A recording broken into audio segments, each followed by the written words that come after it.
You gave NEET, so you have heard of MBBS of course, but there's this one more option called BAMS that someone might have told you.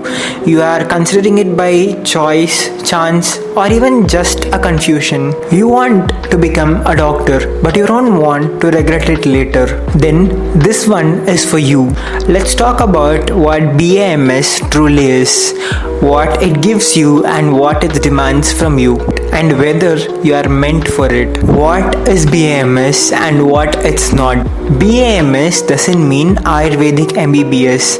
It's a different path altogether.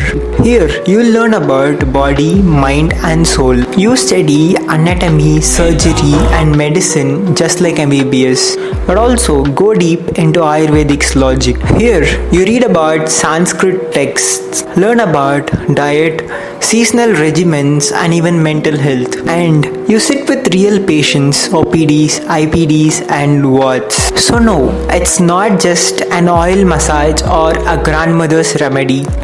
This is science, ancient but not outdated. You are studying the root of medicine.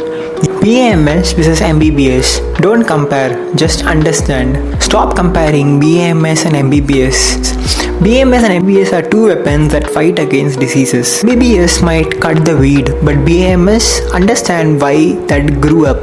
Don't pick BAMS as a compromise.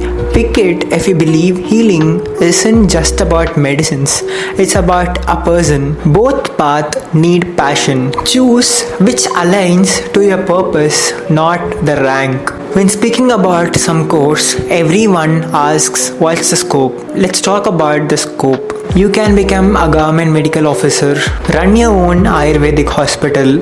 You can even do specialization after completing your BAMS. You can even go abroad because Ayurveda is growing worldwide. You can build your own brand, do online consultation, you can create content, do many researches. You know what? The world is shifting. People want sustainable health and Ayurveda is no longer alternative. It's becoming essential. Scope doesn't comes from the course, it comes from the student. I think most of you who are seeing this video know about SWOT analysis. What's actually called SWOT analysis in the sense it speaks about strength, weakness, opportunities and threats of taking or doing a particular thing. So let's do SWOT analysis for taking BAMS. Strengths include a holistic system of medicine that looks at body, mind and soul.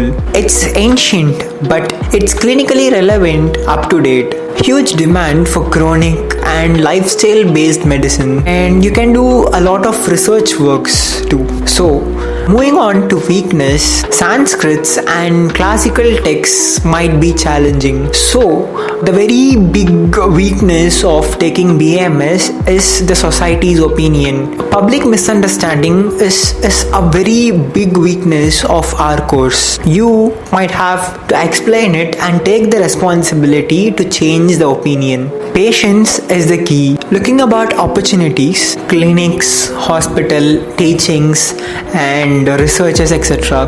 You can take online consultations or even go up with wellness tourisms, and also you can work with national and international wellness brands. So the last thing, threats. What are the threats of taking BAMS? Society's ignorance, self-doubt in early years, and above all, choosing BAMS without interest. And if you walk in clarity, these threats won't matter. So, to conclude my video, what I'd like to say to all, take BAMS if you want to go beyond treating diseases and start healing lives. Take it if you believe medicine is not just about tablets, but thought, touch and understanding. Take it if you're not just looking for a title, but for a purpose. If you give yourselves fully to this, BAMS will give you more than a career. If you're still confused about BAMS and its path, drop down all your doubts. And also reach me out through Instagram. Like this video if it gives a clarity. Share it with someone who is stuck with MBBS and something else. So now you know the full picture, the strength, the scope, the silent challenges and the loud opportunities. It's not a shortcut, it's a calling. And if you're ready for that, BAMS won't disappoint you. end. Thank you for watching.